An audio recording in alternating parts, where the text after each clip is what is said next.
So before talking about our topic this week, which is asset dissipation, we first always want to touch on what the market's doing with mortgage rates. Today's Wednesday, April 9th, but last week there was a significant contraction in the market when tariffs were imposed. And basically Friday, there was a huge trend that rates were going to be lower. The ticker TNX, or the 10-year Treasury note, was on a significant decline. For a purchase, it looked like rates might be close to 7.25. A refinance rate for a primary home for a traditional loan, about 6.5. So there were some refinance opportunities for those clients locked in the sevens for a very short period of time Friday.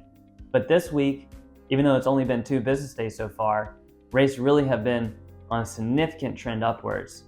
And they're really back or potentially a little bit higher than where they were about 6 or 7 days ago. So rates are probably around, for a primary home purchase, closer to 6.75% for a 30-year fixed traditional mortgage.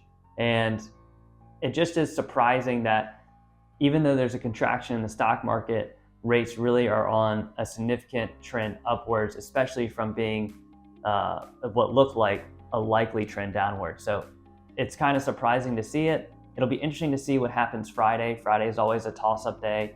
Kind of can be telling for the week following. So we'll be following mortgage rates. And now we can get to our topic this week, which is asset dissipation.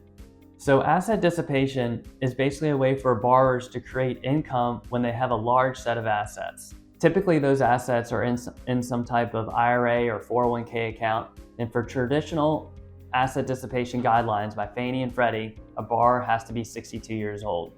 Well, obviously, borrowers that I talk to have a range of ages between, most of the time, 50 to 70 years old. And sometimes those assets aren't specifically in retirement accounts. They could just be in a regular brokerage account. And so this can create a problem to qualify or use that asset dissipation income due to age or the type of the account that it's held in. And additionally, on top of that, the model or the calculator they use for asset dissipation for traditional mortgage guidelines is ultra conservative.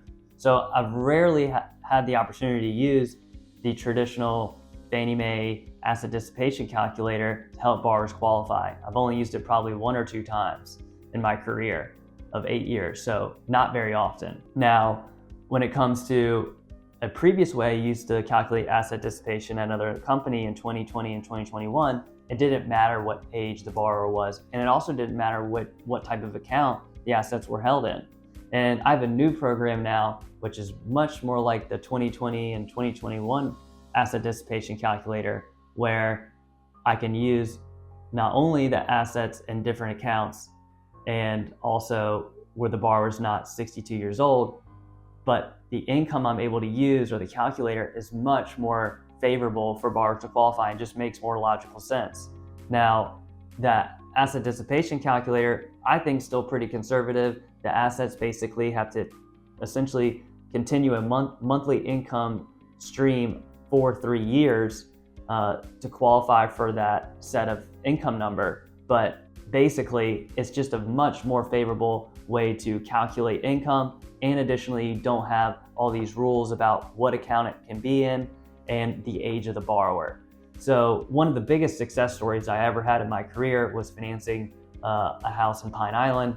The purchase price was over $3 million, and the borrower wanted to put as little money as down as possible. Typically with these larger loan amounts, where they're borrowing over $2.5 million or so, most lenders want 30 to 40% down. And I was able to offer an option where the borrower only put 20% down, and additionally the borrower had 0 income. The only way we created income was through asset dissipation, and they weren't of retirement age. And it was just an overall great solution for the borrower to have income and not to sell their asset, but still put a relatively small amount of money down compared to what other lenders would require. So especially in a second home market, this can be a great solution where borrowers typically have other payments of their primary home, their car payments, maybe co-signed on a house for their child, things of that nature, and they want to buy another home. Almost any payment nowadays is close to $4,000, and to be able to create an income stream that makes sense for borrowers that have a large set of assets, this is really just a great solution. So I hope you reach out to us for creative solutions. This is one of those solutions that in a second home market can help a lot of borrowers. So please reach out to us if you have questions, and we look forward to talking to you next week. Please like and subscribe to our content. Appreciate it.